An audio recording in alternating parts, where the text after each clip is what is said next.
and just how important they are. And that way it's fun to do a lyric by lyric on the day the song comes out, because I kind of feel like then you get to know the lyrics and really learn the song since it's the first day it's come out. Okay, so you stabbed me right in the back. It was a vicious attack, and I get stuck to your cruelness. Okay, so that's because obviously the song is about a relationship and it is about personal experience, again, kind of in the same toxic relationship realm that I've done.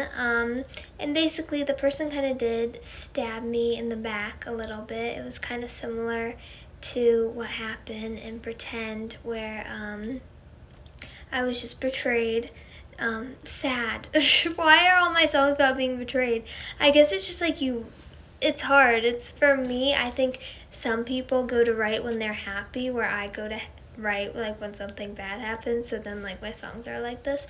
But yes, the person did stab me in the back, and I was so hurt by them, and just I felt it was a vicious attack.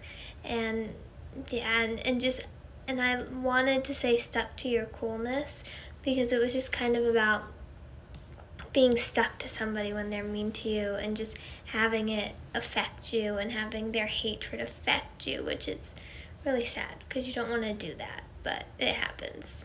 And then I try to give you some slack, but good luck handling that. It's causing me so much sadness. Okay, so for me in this certain situation, I really wanted the relationship to work and be in a good place. That was something very important to me that I wanted to happen. I wanted to be on good terms, so I really tried to give the person as much of the benefit of the doubt as possible. And like, even if they did things that were rude, really I tried my best to brush it off or say they didn't mean it like that, it wasn't mean. Like, I really tried as best as I could to do that. I said but good luck handling that, because they ended up failing. And it was like every time that I tried to give them the benefit of the doubt, they still failed and just did something really uncool. And it was just like, ugh. And then it's causing me so much sadness, because that just keep failing every test, and every time that I wanted to get back together, it was really sad and causing just a lot of sadness in my life.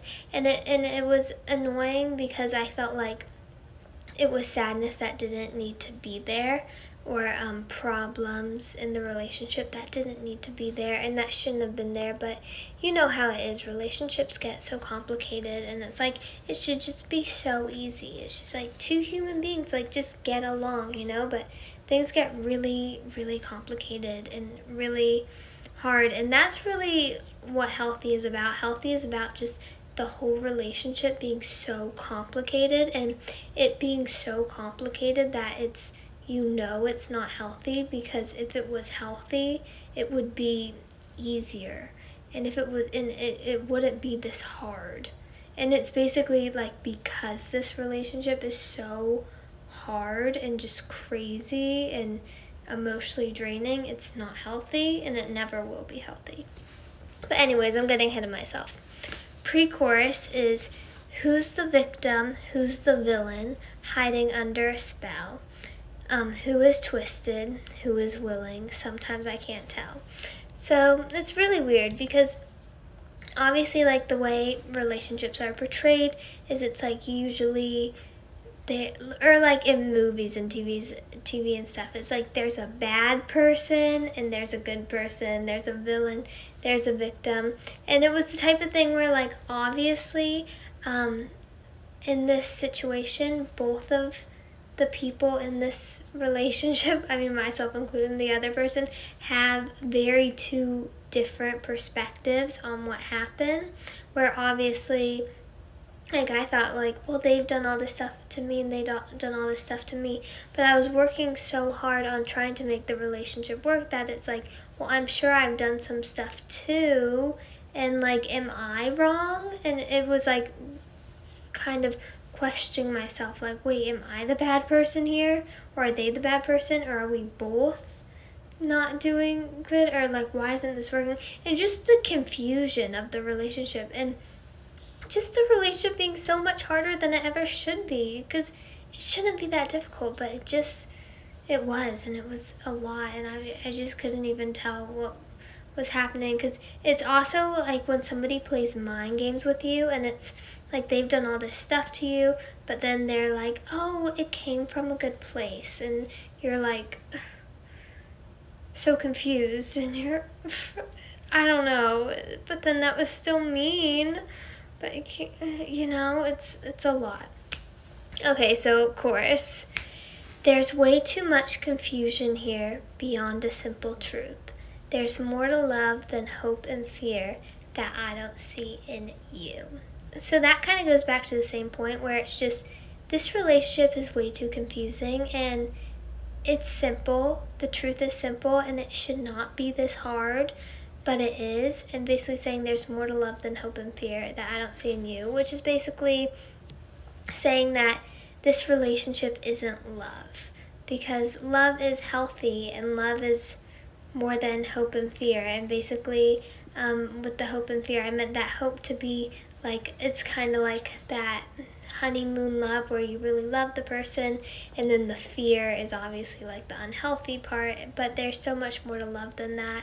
Because I mean, to me, love is like, I mean, not all love is unconditional, but it's close to unconditional. Like, even though you recognize somebody's flaws, you accept them for who they are and support them and love them, and like, that's what love is, so yeah, and I just didn't see that in this person, and so I just was like, well, we don't have a good relationship, and we don't have love.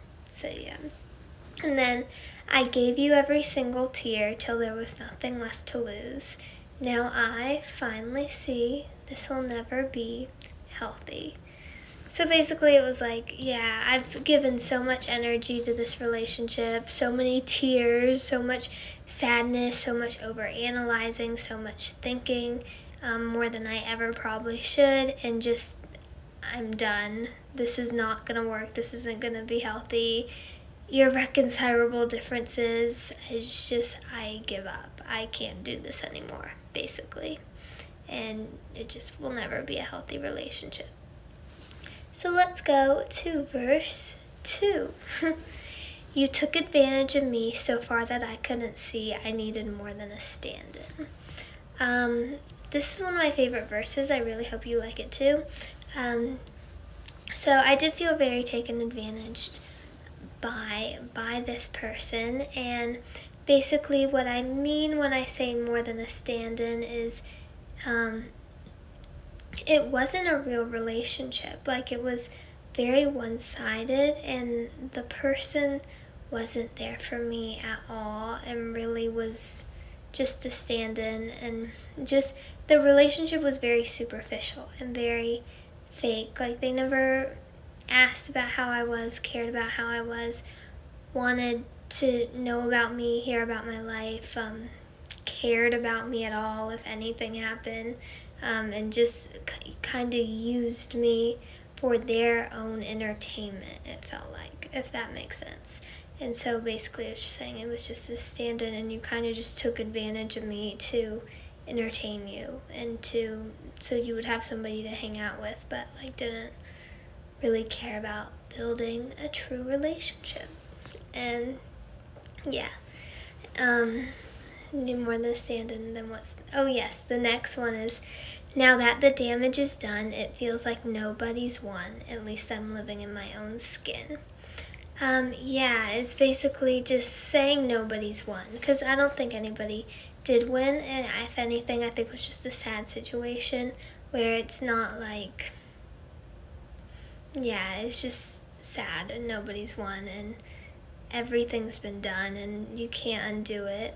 But I do say, at least I'm living in my own skin, which is one of my favorite lines in the whole song. I think it's such an important line in the song because it's about saying like, this was a really bad relationship and it stunk and all this bad, terrible things happened that I hated, but now I can be my own person again.